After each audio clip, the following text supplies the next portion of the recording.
Thank you. Thank you. Michael Jackson.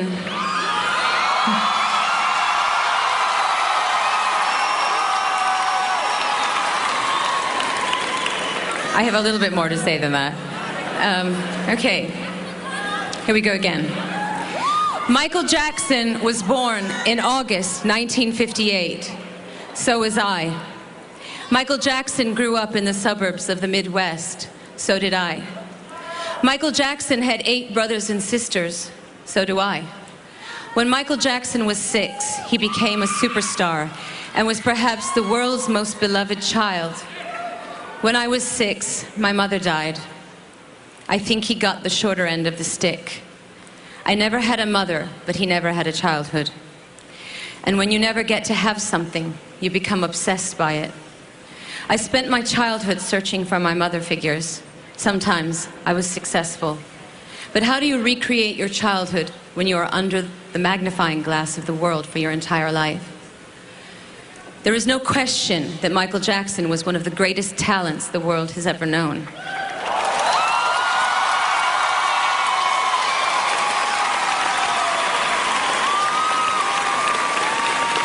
That when he sang a song at the ripe old age of 8, he could make you feel like an experienced adult was squeezing your heart with his words.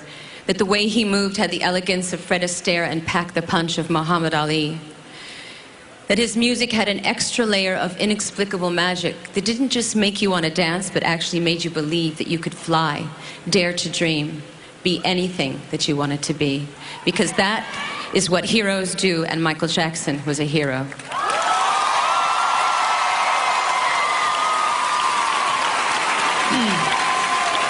He performed in soccer stadiums around the world. He sold hundreds of millions of records. He dined with prime ministers and presidents. Girls fell in love with him. Boys fell in love with him.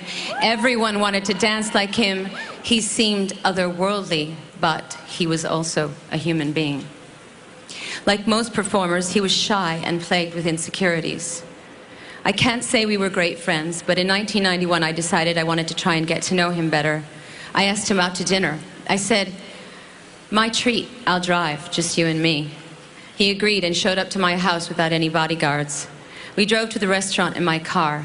It was dark out, but he was still wearing sunglasses. I said, "Michael, I feel like I'm talking to a limousine. Do you think you could take off those glasses so I can see your eyes?"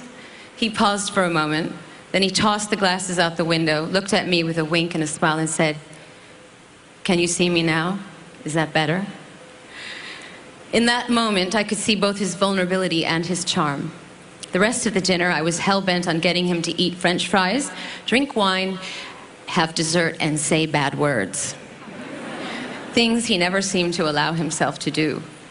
Later, we went back to my house to watch a movie, and we sat on the couch like 2 kids.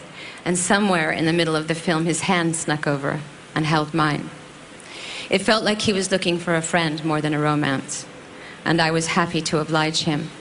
And in that moment, he didn't feel like a superstar. He felt like a human being. We went out a few more times together, and then for one reason or another, we fell out of touch. Then, the witch hunt began. And it seemed like one negative story after the other was coming out about Michael. I felt his pain. I know what it's like to walk down the street and feel like the whole world is turned against you. I know what it's like to feel helpless and unable to defend yourself because the roar of the lynch mob is so loud that you are convinced your voice can never be heard. But I had a childhood, and I was allowed to make mistakes and find my own way in the world without the glare of the spotlight. When I first heard that Michael had died, I was in London, days away from the opening of my tour. Michael was going to perform in the same venue as me a week later. All I could think about in that moment was, I had abandoned him, that we had abandoned him, that we had allowed this magnificent creature that once set the world on fire to somehow slip through the cracks. While he was trying to build a family and rebuild his career, we were all busy passing judgment. Most of us had turned our backs on him. In a desperate attempt to hold on to his memory, I went on the internet to watch old clips of him dancing and singing on TV and on stage. And I thought, my God, he was so unique, so original, so rare. And there will never be anyone like him again. He was a king.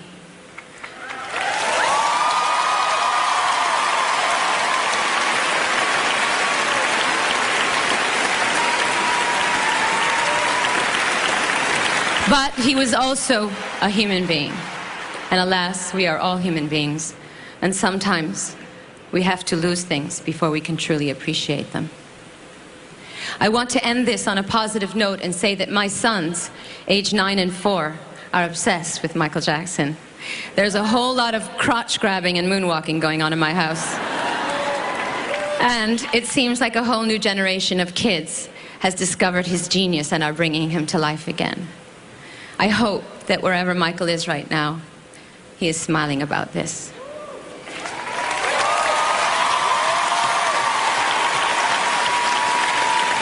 Yes.